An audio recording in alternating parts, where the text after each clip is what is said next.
EPS 95 pension वर्दी यूनियनों की मांग 7500 न्यूनतम पेंशन प्लस महंगाई भत्ता डीए को लेकर के बहुत बड़ी न्यूज, बहुत बड़ी लेटेस्ट अपडेट इस वीडियो में मैं आप सभी लोगों को बताने वाला हूं। अगर आप भी एक ईपीएस 95 पेंशन धारक है तो इस वीडियो को शुरू से लेकर बिना स्किप किए अंत तक देखना, क्योंकि ये न्यूज आप सभी लोगों के लिए बहुत ज़्यादा ज़रूरी होने वाली है।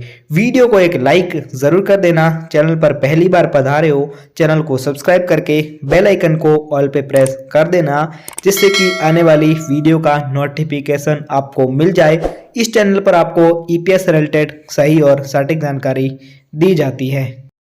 1995 में शुरू की गई ईपीएस 95 योजना संगठित क्षेत्र के कर्मचारियों को सेवानिवृत्त के बाद आजीवन मासिक पेंशन प्रदान करती है। यानी हर महीने जब तक जब तक वो लोग जीते हैं तब तक उनको हर महीने पेंशन दी जाती है।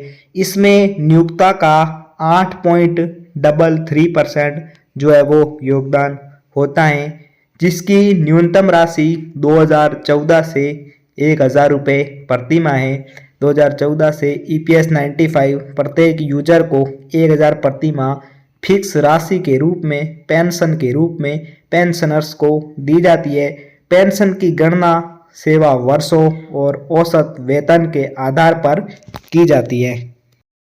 पेंशन भोगियों के संग महंगाई और बढ़ती लागतों से निपटने के लिए, यानी जो पेंशन भोगी संघ यानी सारे के सारे जो पेंशन भोगी है उनका एक संघ, जो कि सारे पेंशन भोगी मिलकर जो महंगाई देश में लगातार दिन ब दिन हर एक चीज में जो महंगाई बढ़ती जा रही है उसको लेकर, साथ ही साथ लागत जो बढ़ रही है उससे निपटने के लिए, यानी महंगाई और बढ़ती लागतों से छुटकारा पाने के लिए न्यूनतम पेंशन को, जो अभी जो पेंशन मिल रही है न्यूनतम पेंशन 1000 रुपये, उस पेंशन को 7500 रुपये, यानी या तो सरकार से इस तरीके की मांग ईपीएस 95 पेंशनर्स कर रहे हैं कि पेंशन जो अभी के समय में 1000 रुपये मात्र मिल रही है, उससे आज की महंगाई में घर का जो गुजारा है वो करना बिल्कुल ही असंभव हो गया है। हर पेंशनर्स के लिए इस प्राइस में, यानी इस छोटे से अमाउंट में, इस राशि में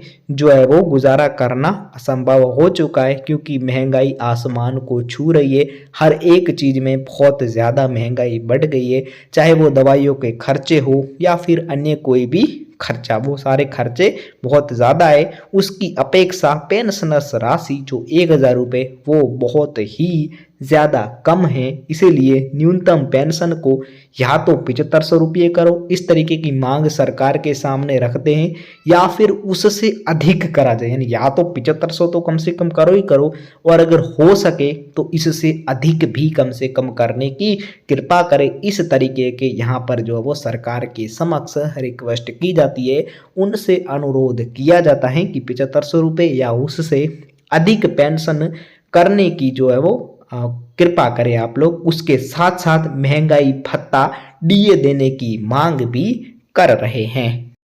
यानी पेंशनर्स की मांग है कि 7500 रुपये अमाउंट, यानी 7500 रुपये प्रति माह देने के साथ साथ उस पेंशनर्स को महंगाई भत्ता और डीए भी दिया जाए। इस तरीके की मांग सरकार के सामने पेंशनर्स द्वारा रखी गई। विरोध प्रदर्शनों, यानी विरोध प्रदर्शन भी किया गया है, इस चीज का विरोध किया गया।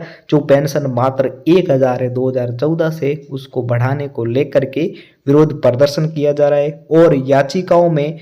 और याचिकाएं जो चलती है उसमें कम पेंशन के कारण, कम पेंशन की वजह से स्वास्थ्य सेवा और आवश्यक वस्तुओं के लिए, यानी जो जीवन के गुजर बसर के लिए जो आवश्यक वस्तुएं, जो खान पान की वस्तुएं या अन्य वस्तुएं हैं, उसके लिए हो रही कठिनाइयों को उजागर किया गया है कि आज के समय में इस कम पेंशन से बहुत ज़्यादा कठिनाइयाँ हो रही है, इसको कम से कम कुछ हद तक बढ़ाया जाए।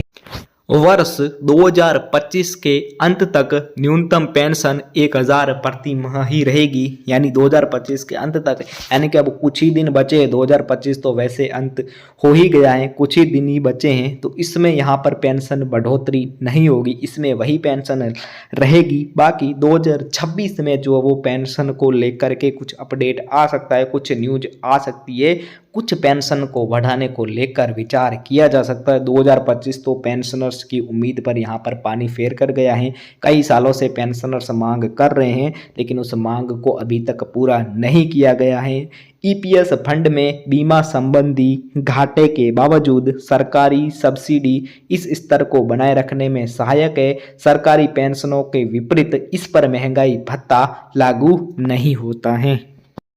कर्मचारी पेंशन योजना ईपीएस 95 निजी क्षेत्र के 80 लाख से अधिक सेवानिवृत्त कर्मचारियों को मासिक पेंशन प्रदान करती है। दिसंबर 2025 तक 2026 में न्यूनतम पेंशन वृद्धि की जो है वो बहुत ही ज़्यादा मात्रा में प्रबल मांग बनी हुई है, लेकिन सरकार निधि घाटे का हवाला देते हुए अभी तक किसी भी निश्चित वृद्धि को स्थगित कर रही है। यही थी आज की अपडेट। इसके अलावा ईपीएस से रिलेटेड कोई भी न्यूज या अपडेट आएगी उसकी जानकारी मैं आपको दे दूंगा।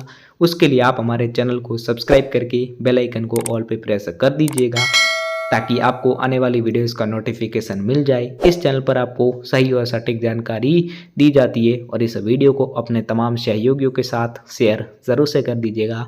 बहुत बहुत धन्यवाद।